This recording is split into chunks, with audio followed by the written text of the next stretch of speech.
I discovered my son was planning my accident when I overheard him through the door. I'm Edward Garrison, and 30 minutes earlier, I'd just inherited $12 million. I was so excited that I grabbed a bottle of champagne and raced straight to Trevor's apartment to share the incredible news. After my divorce left me scraping by on postal worker wages, this inheritance felt like a miracle. My son was struggling too, 34,000 in credit card debt. I couldn't wait to tell him our money problems were over forever. But standing outside his door, I heard him on the phone discussing the hiking accident he'd planned for me this weekend. 2.1 million in life insurance, he said. Worth the risk. My own child had spent weeks researching how to stage my death, while I was about to make him rich beyond his dreams. I started recording everything. Hey, if this story hooked you already, hit that subscribe button. I'd love to know where you're watching from in the comments. Because what I discovered next changed both our lives forever. Let me back up 6 months to show you how I got here. March 15th, 2023. The day my divorce from Sandra became final. 28 years of marriage ended when I discovered she'd been having an affair with her dental hygienist for 2 years. The settlement left me paying $1,200 a month in alimony, living in a cramped apartment at Riverside Complex, Unit 4B. Rent, $890. My son Trevor watched it all happen with cold detachment. Dad, you need to face reality, he told me over coffee at Denny's. You're 58 years old, driving a 2019 Honda Civic with 127,000 miles. Mom moved on. Maybe you should too. His tone wasn't cruel exactly, just clinical, like he was discussing a neighbor's problems. The Postal Service pension wouldn't kick in until 62. My savings account had exactly $3,412. Trevor knew all this because I had asked him to help me budget after the divorce. My mistake was thinking he cared about helping. Here's what I don't understand, he said, stirring his coffee. Why are you so worried about money? You've got that life insurance policy worth $2.1 million. That's more than most people see in a lifetime. The way he said it made my stomach turn, like he was calculating something. Trevor, that's for when I'm gone, hopefully not for 30 years. Yeah, of course. I'm just saying, it's there. Over the following months, our relationship shifted. He started visiting more often, but the conversations always circled back to my finances. How was I managing? Was the stress affecting my health? Had I considered taking up hiking? You're getting soft, Dad. All that sitting around in your apartment isn't healthy. Remember when we used to hike at Rocky River Reservation? Fresh air, exercise, you should get back into that. I thought he was being caring. Now I realize he was researching. The phone calls became more frequent, always checking in, always concerned about my mental state after the divorce, always suggesting I get out more, take risks, try new adventures. There's this great trail near the gorge, he mentioned one evening. Real steep drops, but the views are incredible. We should go together sometime. When Thanksgiving came, he invited me to dinner at his apartment. I was grateful. Since the divorce, holidays felt empty. I brought wine and hoped maybe we could rebuild something. Big mistake. His girlfriend Rachel was there, plus 3 other couples. Young professionals in their 30s, talking about their careers in tech and finance. I sat at the end of the table in my Walmart polo shirt, listening to them discuss stock options and investment portfolios. This is my dad, Trevor announced. Edward. He works for the Postal Service. The way he said it, like introducing a curiosity. Not pride, not affection, just acknowledgement. One of his friends, some kid named Jake, turned to me. Oh, cool, like delivering mail? That's so authentic, very working class. They all nodded politely and went back to talking about crypto. I excused myself to use the bathroom and overheard Trevor in the kitchen. Yeah, he's struggling since the divorce, living in some tiny apartment, barely making ends meet. It's actually kind of sad. Rachel's voice. At least he has you to look out for him. Right. And he's got decent life insurance, so, eventually things will work out. The way he laughed afterward still haunts me. I left early that night, claiming I felt sick, which wasn't entirely a lie. By December, Trevor was calling twice a week, always checking on my health, always suggesting new activities, rock climbing, trail running, solo camping trips. You need to live a little, Dad. Stop being so careful all the time. I thought my son was worried about me becoming a hermit. I had no idea he was planning my funeral. The life insurance policy was something Sandra and I bought in 2018, back when we thought we'd grow old together. MetLife Universal Life, policy number UL 48297563. $2.1 million, with Trevor as sole beneficiary. The monthly premium was $308, a stretch on my postal salary, but Sandra insisted we needed it. What if something happens to you? She'd said. Trevor will need help getting established. Now, sitting in my car outside Trevor's apartment building, I stared at that policy folder on my passenger seat. I'd brought it to update the beneficiary information after inheriting Uncle Stanley's money. Maybe split it between Trevor and a few charities. Be generous while protecting myself. Instead, I was realizing my own son saw me as a $2 million payday. The math was sickeningly simple. Trevor owed $34,000 on his credit cards. His rent was $2,200 a month. His job at the marketing firm paid $41,000 annually, barely enough to cover his lifestyle. But if I died accidentally within the next few months, he'd collect the full policy amount. Tax-free. $2.1 million would solve all his problems.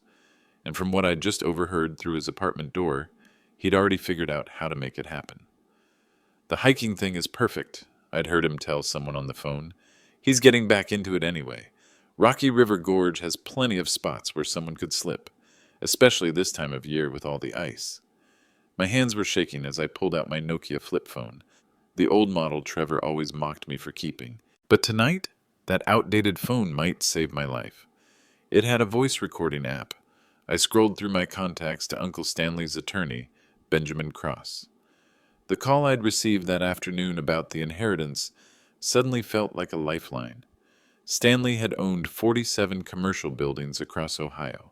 Shopping plazas, office complexes, apartment buildings. Total value, $12.3 million. And somehow, impossibly, he'd left it all to me. Your uncle never married, Benjamin had explained. No children. You were his closest living relative. The properties are managed by a professional firm, generating about $68,000 monthly in rental income. $68,000 monthly. I was sitting on enough money to solve both our problems without anyone dying. Trevor could pay off his debts, get his life together, maybe even start a business. We could travel together, build memories instead of graves. But first, I needed proof of what he was planning. The smart thing would be to drive away, call the police, let them handle it. But what would I tell them? That my son mentioned hiking? That he seemed too interested in my insurance policy? No. If I was going to survive this, I needed evidence. Real evidence. I walked back to Trevor's door and listened. Checking the weather. Supposed to snow Thursday night. Perfect conditions. Icy rocks, poor visibility. If he slips near the ledge, it's a 100-foot drop. Another voice, male. What about the body? Won't they investigate? Solo hiking accident. Happens all the time. Guy his age, out of shape, trying to prove something after his divorce. Textbook midlife crisis tragedy. They were discussing the details like planning a weekend barbecue. I pressed record. The insurance company might ask questions, the other voice continued. Not if it looks natural. I've been building up to this for months. Getting him interested in hiking again, talking about how he needs more excitement in his life. There's already a paper trail of me being the concerned son. My own child. Planning my murder. And he was good at it. When were you thinking? This weekend. I'll suggest we go hiking Saturday morning. Just the two of us. Father-son bonding time. I'll tell him I know this amazing spot with great views. And if he says no, Trevor laughed. He won't. He's desperate to connect with me since Mom left. He'll jump at the chance to spend time together. The recording was 43 seconds long. Not enough for a conviction, but enough to know I was in real danger. I had 48 hours to decide, run or gather enough evidence to put my son behind bars. But here's what Trevor didn't know, what no one except Benjamin Cross knew.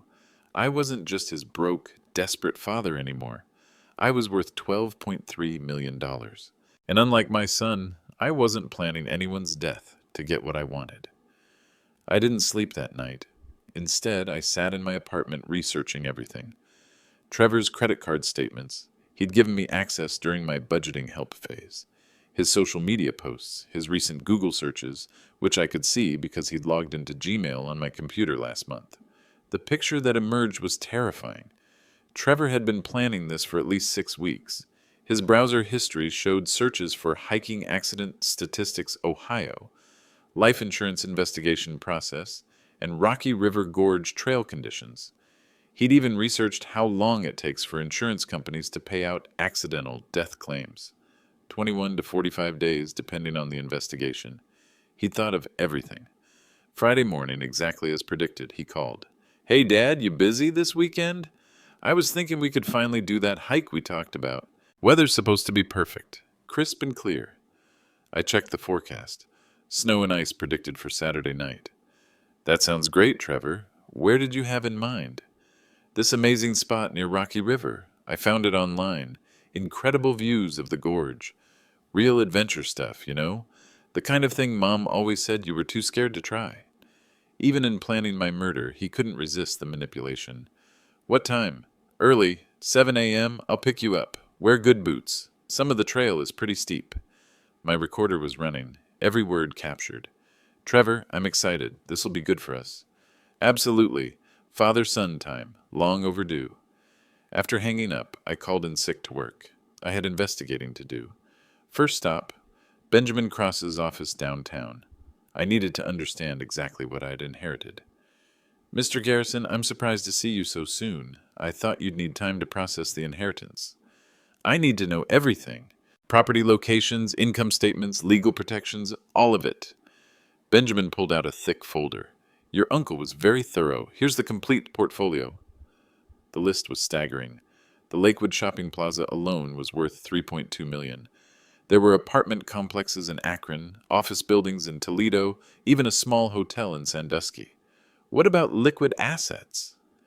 $860,000 in various accounts. Plus the properties generate approximately $68,000 monthly in rental income. I was rich. Actually, genuinely wealthy. "Benjamin, I need to ask you something confidential. If someone were planning to harm me for my life insurance, what legal protections do I have?" His expression sharpened. "Are you in danger, Mr. Garrison?" "Potentially. I need to gather evidence first, but I want to know my options." "Document everything. Recording conversations is legal in Ohio, as long as one party consents. That's you. If you have credible threats, contact Detective Laura Mitchell at Cleveland PD. She specializes in financial crimes." I left his office with a plan. Saturday morning came too soon. Trevor arrived at 6:55 a.m., right on schedule. He was dressed in expensive hiking gear, North Face jacket, professional boots, tactical backpack. For someone supposedly broke, he'd invested heavily in this hobby. "Ready for an adventure, Dad?" I climbed into his Mustang GT, recorder hidden in my jacket pocket. The drive to Rocky River took 32 minutes. Trevor was unusually chatty, pointing out landmarks, discussing the history of the gorge. Perfect tour guide behavior. "You know, this trail isn't on most maps," he said as we parked. "Real hidden gem. Hardly anyone knows about it." Translation: no witnesses. The trailhead was isolated, accessed through a gap in a chain-link fence. No official markers, no Park Service signs, just a narrow dirt path leading into thick woods. "You sure this is legal?" I asked. "Absolutely. Public land, just not well advertised." We hiked for 23 minutes before reaching the gorge overlook. The view was stunning and terrifying. The cliff dropped straight down about 90 feet to jagged rocks below. "Incredible, right?" Trevor moved closer to the edge. "Come check this out." I stayed back. "Pretty steep." "Don't be such a wimp, Dad. Live a little." But something in his voice had changed. Harder, more urgent. "The best view is right here at the edge. You can see the whole river valley." I pretended to fumble with my shoelaces, buying time. The recorder was still running. "Trevor, I actually have some news to share with you. Something that changes everything." He froze. "What kind of news?" "I inherited money, a lot of money, from Uncle Stanley. His face went through several expressions: surprise, calculation, then something that looked like panic. How much? Enough that we don't have to worry anymore, either of us. Dad, that's great. But we're here now. Let's enjoy this moment. Come see the view. His insistence on getting me near the cliff edge was becoming obvious. Desperate. The thing is, Trevor, I was planning to tell you Tuesday night, when I came to your apartment. His eyes narrowed. Tuesday? You came to my apartment Tuesday? I did. I heard you on the phone. The mask slipped completely. No more pretense of concern or affection. What exactly did you hear? Everything. We stood there in the wilderness, father and son both knowing the truth. Dad, I can explain. No need. I recorded it. His hand moved toward his backpack. You recorded me? 47 conversations over the past 6 weeks. All of it. Trevor's face went pale, then red, then something I'd never seen before. Pure rage. You self-righteous bastard! Do you have any idea what I've been through? Watching you pathetic and broken after the divorce? Listening to you whine about money while sitting on a $2 million insurance policy? So you decided to kill me. I decided to solve both our problems. The honesty was almost refreshing. What Trevor didn't understand was that I'd been planning too. While he researched hiking accidents, I'd been studying him, his patterns, his contacts, his weaknesses, and I discovered something that would change everything. Trevor, before this goes any further, I need you to know who you're really dealing with. He laughed bitterly. What's that supposed to mean? You're my broke father who delivers mail for a living. That's where you're wrong. I pulled out my phone, not the old Nokia, but a brand new iPhone I'd bought Thursday morning. On the screen was Benjamin Cross's contact information. Call this number. Ask him about the Stanley Garrison real estate portfolio. Trevor's confidence wavered slightly. Dad, I don't know what game you're playing. It's not a game. Uncle Stanley left me 47 properties across Ohio, worth $12.3 million. I generate $68,000 every month in rental income. The words hit him like physical blows. That's impossible. Uncle Stanley was just some weird old guy who lived alone. Uncle Stanley was one of the largest commercial property owners in the state, and now all of it belongs to me. I watched Trevor's expression change as the implications sank in. His entire plan was based on me being desperate and vulnerable. Instead, I was wealthier than he could have imagined. Which means, I continued, your murder plot isn't just evil, it's stupid. I could have paid off your debts with pocket change. You're lying. I called Benjamin Cross on speaker. Edward, how are you adjusting to your new circumstances? Benjamin, I'm here with my son Trevor. He's having trouble believing the inheritance is real. Could you confirm the details? Of course. The Stanley Garrison portfolio consists of 47 commercial properties with a combined value of $12.3 million. Monthly rental income averages $68,000, all transferred to your ownership as of Tuesday. Trevor's face went white. Thank you, Benjamin. We'll talk soon. I hung up and studied my son's expression. The greed was still there, but now mixed with panic. So you see, Trevor, killing me was never necessary. If you'd just asked for help, I'd have gladly paid off your $34,000 in credit card debt. We could have been a team. Dad, This is all a misunderstanding. I wasn't really going to... Yes, you were, and I have proof. That's when I told him about Detective Laura Mitchell. She specializes in financial crimes, Trevor. Murder plots involving life insurance fall right into her expertise. I've already shared the recordings with her. This was partially true. I'd contacted Detective Mitchell Friday afternoon and set up a meeting for Monday morning. She'd been very interested in my story. The beautiful thing about Ohio law, I continued, is that recording someone without their knowledge is perfectly legal, as long as one party consents. That would be me. Trevor was frantically calculating. I could see the wheels turning. But here's what you missed in all your planning. Uncle Stanley didn't just leave me money, he left me connections. Powerful friends. People who've been dealing with threats and extortion for decades. This was also true. Benjamin had introduced me to several of Stanley's business associates, men who'd built fortunes in rough industries and knew how to protect themselves. Victor Kowalski owns 6 security companies. Linda Barnes runs the most successful investigation firm in the state. These people don't mess around when someone threatens their associates. I let that sink in. So here's your situation, son. You're standing on a cliff with someone who has more money than you can spend, more evidence than you can deny, and more influential friends than you can fight. The role reversal was complete. Trevor, who'd thought he was manipulating his weak, broke father, now realized he was dealing with someone who could destroy his entire life with a phone call. What do you want? I want the truth. All of it. On record. I held up my phone. The recorder was running. Start talking. That conversation in the woods was just the beginning. Trevor confessed everything. The 6-week planning period. The fake concern about my mental health. The research into hiking accidents. Even the accomplices. His girlfriend Rachel and his friend Marcus, who'd helped plan the logistics. But confession wasn't enough. I needed him to understand the full scope of what he'd lost. We're going back to your apartment, I told him, and you're going to call everyone who is part of this. Dad, please. No, you wanted me dead for money. Now you'll learn what real consequences feel like. The drive back was silent. Trevor kept glancing at me like I'd become a stranger, which, in a way, I had. The desperate, broken man he'd been manipulating was gone. In his place was someone with 12 million reasons to be confident. At his apartment, I made him call Rachel first. Put it on speaker, I instructed. Rachel, it's Trevor. I need you to come over, now. Why? What happened with your dad?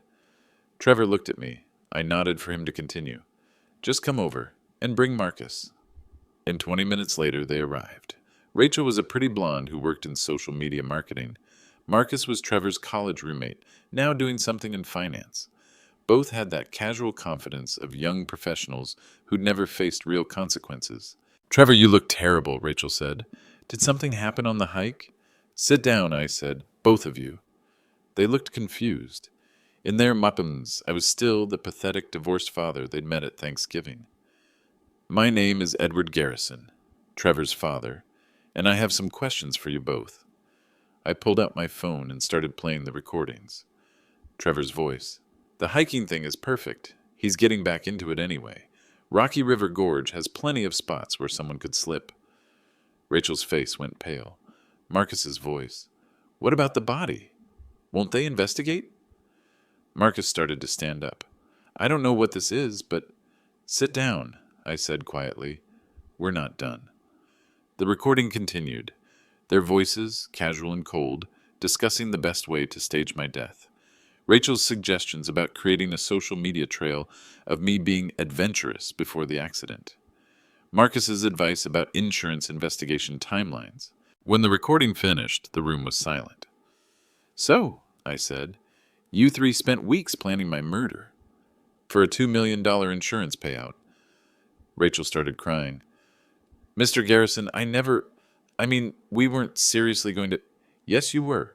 You researched weather conditions, trail accessibility, emergency response times. You created social media posts showing me getting back into hiking. You even practiced the story you'd tell police. I stood up and walked to Trevor's laptop, still open on his kitchen counter. Trevor, show them your browser history. Dad, show them. With shaking hands, Trevor opened his search history. Page after page of research. Accidental death insurance claims. Rocky River hiking fatalities. How long do police investigate hiking deaths? And Marcus, I continued, explained to Rachel how you plan to help dispose of any evidence that might contradict the accident story. Marcus's confident facade crumbled. Look, we were just talking. Nobody was going to actually... You bought rope. 60 feet of climbing rope. Purchased at Dick's Sporting Goods last Tuesday. Receipt shows 4 p.m. right after your shift ended. Want to explain what that rope was for? The silence stretched until Rachel broke. Oh my God, Trevor. Oh my God, we were actually going to... Your father was going to die, I finished, so you 3 could split the insurance money. But here's where the real revelation came.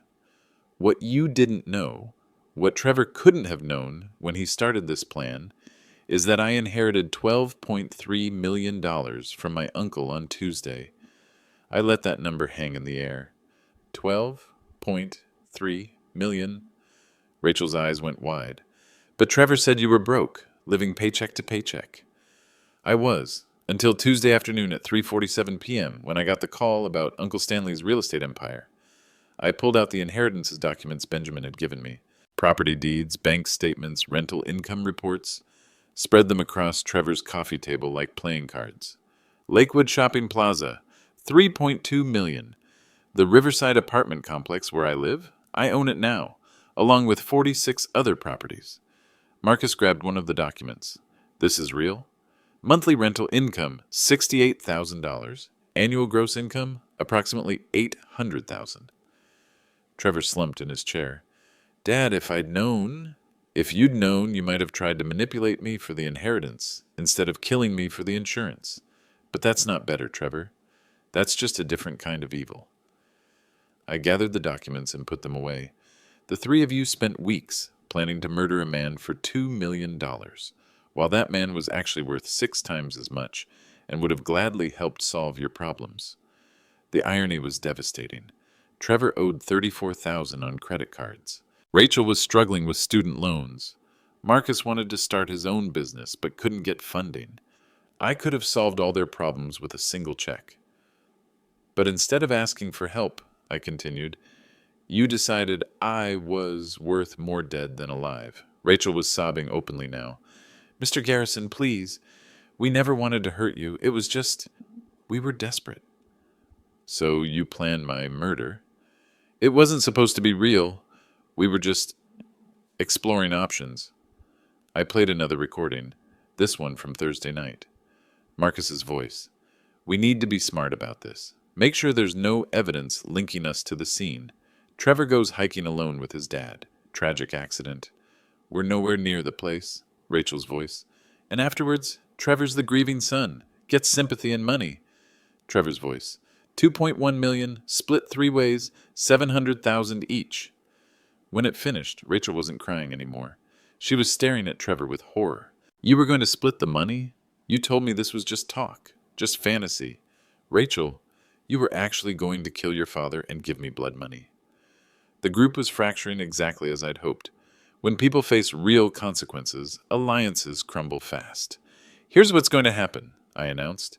In exactly 1 hour, Detective Laura Mitchell from Cleveland PD will arrive to take statements from all of you. Trevor jumped up. You called the police? I called them yesterday. This conversation is being recorded for evidence. All 3 of them started talking at once. Denials, excuses, pleas for mercy. I held up my hand for silence. You wanted to see what desperation looked like? Look in the mirror. Detective Laura Mitchell arrived at exactly 4:00 p.m., along with 2 uniformed officers. She was a sharp-eyed woman in her early 40s, wearing a business suit and carrying a thick file folder, the kind of person who'd seen every type of financial crime imaginable. Mr. Garrison, I'm Detective Mitchell. We spoke on the phone. Trevor, Rachel, and Marcus sat frozen on the couch, watching their world collapse in real time. Detective, these are the 3 individuals I mentioned. My son Trevor, his girlfriend Rachel Klein, and his associate Marcus Webb. Detective Mitchell studied them with professional interest. Mr. Garrison has provided us with extensive evidence of a conspiracy to commit murder for financial gain. We're here to collect statements and determine appropriate charges. Charges? Rachel's voice was barely a whisper. Conspiracy to commit murder carries a potential sentence of 15 to life in Ohio, Detective Mitchell explained matter-of-factly. Additionally, we're looking at fraud, attempted insurance fraud, and conspiracy charges for each participant.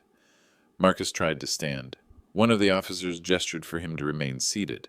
Detective, Marcus said, this is all a misunderstanding. We were never seriously going to hurt anyone. Mr. Webb, I've reviewed 47 recorded conversations documenting your planning process. You researched hiking fatalities, purchased equipment, and created detailed timelines for executing the murder and collecting insurance proceeds. She opened her file folder and pulled out transcripts. Quote, Marcus Webb, November 18th, 2:33 p.m. The key is making sure nobody can prove we were involved. Trevor's the only one who goes hiking with his dad. Clean hands for everyone else. Does that sound like fantasy to you? Marcus went white. Detective Mitchell turned to Rachel. Ms. Klein, you created false social media posts showing Mr. Garrison developing an interest in dangerous hiking. You researched insurance investigation procedures and helped plan post-murder alibis. I I was just helping Trevor with research. I didn't think You didn't think creating evidence to support a murder would make you an accessory to attempted homicide? Rachel started crying again, but the real revelation came when Detective Mitchell opened her second folder. What's particularly interesting about this case is the financial element.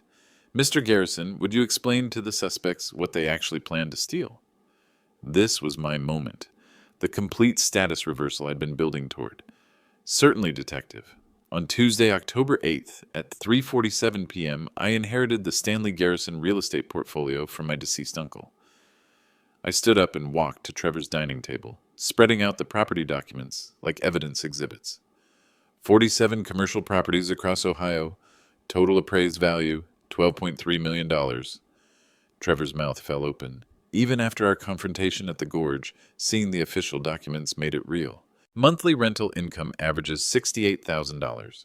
Annual gross income approximately $800,000.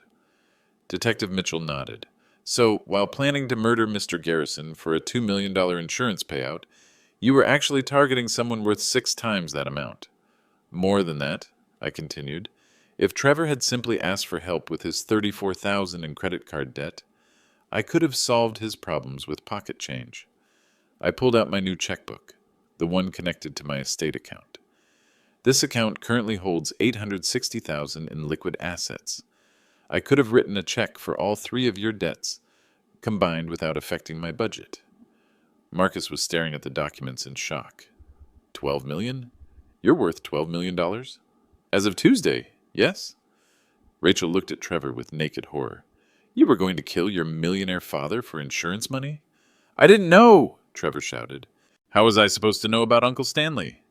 Detective Mitchell's voice cut through the room. Mr. Garrison, that's irrelevant. You planned to murder your father regardless of his net worth. The victim's wealth doesn't change the crime. She was right, but the psychological impact was devastating. What's particularly disturbing, Detective Mitchell continued, is the timeline. Mr. Garrison inherited this money on Tuesday. You were planning his murder for Saturday. A 4-day window where a simple conversation could have solved everyone's problems. She turned to face all 3 suspects. Instead, you chose murder. The room fell silent except for Rachel's quiet sobbing. Then Detective Mitchell dropped the final bombshell. Mr. Garrison, please tell the suspects about your new legal status.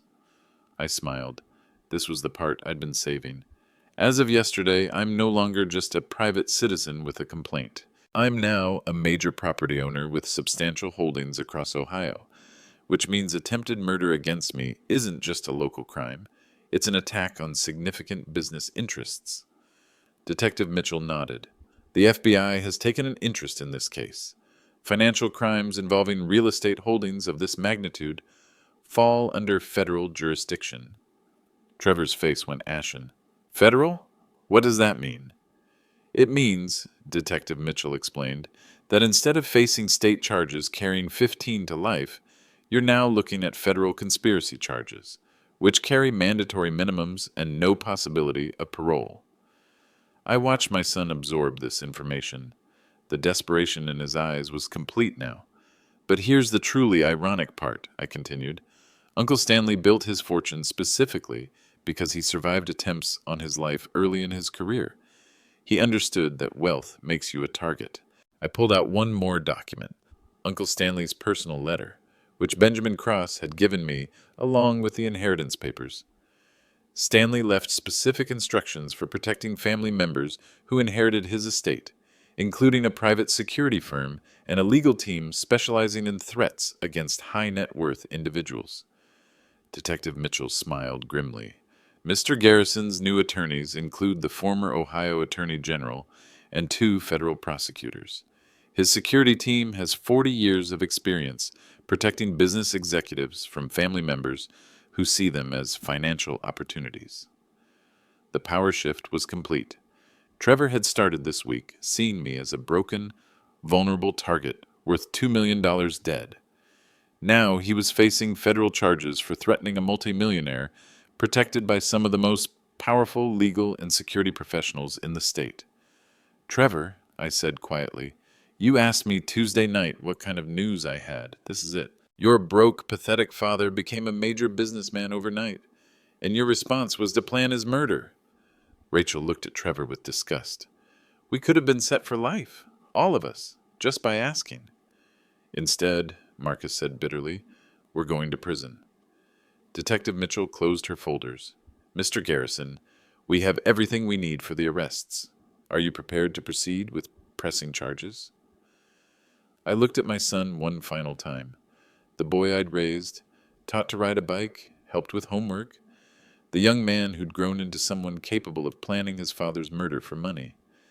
Detective, I want the full weight of the law applied. Federal charges, maximum sentences, no plea deals. Understood. She signaled to the uniformed officers, who moved toward the suspects with handcuffs. Trevor Garrison, you're under arrest for conspiracy to commit murder. As they read him his rights, Trevor looked at me with something that might have been regret. Dad, I'm sorry. I never meant for it to go this far. Yes, you did, Trevor. You planned every detail. The handcuffs clicked shut around his wrists. You wanted to inherit from me, son. Now you'll have 25 years to think about what you actually inherited. They led him away, along with Rachel and Marcus. I stood alone in his apartment, surrounded by the evidence of his betrayal and my newfound power. The quiet postal worker was gone forever. In his place stood someone who understood that family loyalty has limits, and that money truly does reveal character. The federal courthouse in Cleveland was intimidating by design. Marble columns, high ceilings, and the kind of atmosphere that makes guilty people confess before they even reach the courtroom. I sat in the front row of Gallery Section A, watching my son face Judge Harrison Palmer, a no-nonsense federal judge with 30 years on the bench. 3 months had passed since the arrests. 3 months during which the FBI had built an airtight case using my recordings, their digital evidence, and testimony from witnesses I didn't even know existed.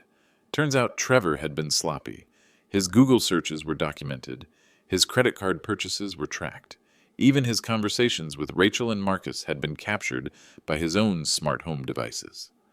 The evidence in this case, announced Assistant U.S. Attorney Sarah Chen, demonstrates a calculated conspiracy to commit murder for financial gain. She displayed the timeline on a large screen. Trevor's debt accumulation, his research into hiking accidents, his recruitment of accomplices, and his detailed planning for my death. The defendant, Trevor Garrison, spent 43 days planning his father's murder. He researched locations, studied weather patterns, purchased equipment, and created alibis. This was not a crime of passion. It was cold-blooded premeditation. Trevor's public defender, a tired-looking man named James Morrison, tried to argue emotional distress and financial desperation. Your Honor, my client was facing overwhelming debt and saw no way out. His judgment was impaired by... Judge Palmer cut him off. Counselor, attempted murder is not a reasonable response to credit card debt, especially when the victim had both the means and the inclination to help solve the defendant's financial problems. That was the devastating irony the prosecution had emphasized throughout the trial. I'd testified about my willingness to help Trevor with his debts, my excitement about sharing the inheritance news, and the shock of discovering his murder plot. Mr. Edward Garrison inherited $12.3 million. On Tuesday, October 8th, Attorney Chen continued, his son planned to kill him on Saturday, October 12th. A simple conversation could have solved everyone's problems. The sentencing phase had been brutal. Victim impact statements, financial records, psychiatric evaluations. The prosecution painted a picture of a sociopathic young man who saw his father as a commodity rather than a person. But the most damaging evidence came from Trevor himself. During plea negotiations, he'd made the mistake of trying to justify his actions. Those recordings were now part of the court record. Look, he was old and alone, Trevor had told his lawyer, not knowing the FBI was listening. The insurance money would have done more good in my hands than his. I was thinking long term. Judge Palmer had heard enough. Mr. Garrison, the defendant, not the victim, you planned to murder your father for $2 million while he was actually worth 6 times that amount and willing to help you. This demonstrates not just criminal intent, but profound stupidity. The judge consulted his sentencing notes. The federal guidelines for conspiracy to commit murder call for 20 to life. Given the premeditation, the financial motivation, and your complete lack of remorse, this court sentences you to 25 years in federal prison without possibility of parole. Trevor's knees buckled. His lawyer caught his arm. Furthermore, Judge Palmer continued, you are ordered to pay restitution in the amount of $1.2 million to cover your father's legal fees, security costs, and emotional damages. Rachel Klein received 15 years. Marcus Webb got 12 years as a cooperating witness. But the financial consequences extended beyond prison sentences. Trevor's apartment was seized to pay legal fees. His car was repossessed. His credit cards were maxed out paying for his defense attorney. He would leave prison in 25 years with nothing but the clothes on his back and a felony record. Meanwhile, my inheritance had grown. Smart property management and strategic acquisitions had increased the portfolio's value to $14.6 million. Monthly rental income now averaged $73,000. I'd also established the Edward Garrison Foundation for Family Safety, a nonprofit that provides legal assistance to people threatened by family members seeking their money. As I walked out of the courthouse, reporters were waiting. Mr. Garrison, how do you feel about your son's sentence? Justice was served. 25 years is appropriate for someone who planned his father's murder. Do you regret pressing charges? I regret raising a son who could plan my murder. I don't regret protecting myself from him. Will you visit him in prison? I paused at the courthouse steps. This was the question I'd been expecting. Trevor made his choices. I've made mine. Some relationships don't survive betrayal of this magnitude. That evening, I sat in my new home, a 6-bedroom house in Cleveland Heights, purchased with rental income, and reviewed the final court documents. Trevor would be eligible for release in 2049. He'd be 57 years old. By then, I'd either be dead of natural causes or approaching 90. Either way, I'd spent the last decades of my life free from the threat he represented. Money had revealed his character. Justice had protected mine. 6 months after the sentencing, the ripple effects were still spreading. The story had gone national. Son plans father's murder, days after 12-bound inheritance, made headlines from CNN to local news stations across the Midwest. My quiet life as Edward Garrison, postal worker, was over forever. But the public attention brought unexpected benefits. 3 other families contacted me through my attorney. All had survived similar situations: adult children plotting against parents for inheritance money, life insurance payouts, or property transfers. The epidemic was bigger than anyone realized. I'd started the foundation with $2 million of my own money. Within 4 months, donations from other wealthy families had tripled that amount. We now provided legal assistance, security consulting, and family mediation services to people facing threats from relatives. The hardest part, explained Martha Williams, whose daughter had tried to poison her for a $400,000 trust fund, is accepting that your own child could see you as an obstacle to money rather than a person worthy of love. That quote ended up in the Foundation's mission statement. We'd handled 37 cases in our first year. Successful prosecutions in 31. 6 families chose reconciliation through intensive therapy and legal safeguards. But my personal situation remained complicated. Trevor's ex-girlfriend Rachel had written me letters from prison. Apologetic, rambling things full of regret and requests for forgiveness. I'd read the first few, then instructed my lawyer to return the rest unopened. Marcus Webb's family had tried to contact me through intermediaries, suggesting that their son had been led astray by Trevor's influence. They wanted to discuss reduced sentences or early parole possibilities. I declined those meetings. The criminal justice system had spoken. 25 years for Trevor, 15 for Rachel, 12 for Marcus. Those sentences reflected the seriousness of planned murder, and I had no interest in shortening them. My ex-wife Sandra had been a different story. She'd called 2 weeks after the arrests, sobbing over the phone about how she'd never imagined Trevor could do such a thing. Eddie, I need you to know, I had nothing to do with this. I was completely shocked when I heard. That was probably true. Sandra was selfish and unfaithful, but not murderous. Sandra, I know you weren't involved. He used to ask me about your life insurance policy after our divorce. I thought he was just worried about your financial security. When was this? September, maybe October. He wanted to know if the policy was still active, what the payout amount was, whether I thought you were depressed enough to, you know, suicide. Trevor had apparently considered multiple approaches to accessing my insurance money. Did you tell him anything? Just that the policy was worth 2.1 million and that you seemed lonely but not suicidal. I'm so sorry, Eddie. If I'd known what he was planning. I believed her regret was genuine. Sandra had many faults, but she'd never wished me dead. We'd met for coffee a month later. She looked older, tired. The affair that had destroyed our marriage had ended badly, leaving her single and working 2 jobs to pay her own bills. I keep thinking about all the signs I missed, she said. Trevor's questions about money, his weird interest in your mental health, the way he talked about you like you were already gone. Sandra, you couldn't have known. I lived with him for 32 years and didn't see it coming. But I should have. I'm his mother.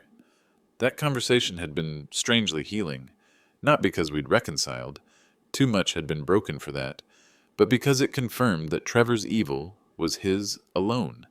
Neither Sandra nor I had created a monster. We'd simply failed to recognize one. The financial side of my new life required constant attention. Managing a $14 million real estate portfolio meant dealing with property managers, tenant issues, maintenance contracts, and investment opportunities. I'd hired a full-time business manager, a former bank executive named Patricia Wells, to handle day-to-day operations. Mr. Garrison, she reported during our weekly meetings, the Lakewood Shopping Plaza renovation is ahead of schedule and under budget. We're projecting a 15% increase in rental income once the new tenants move in.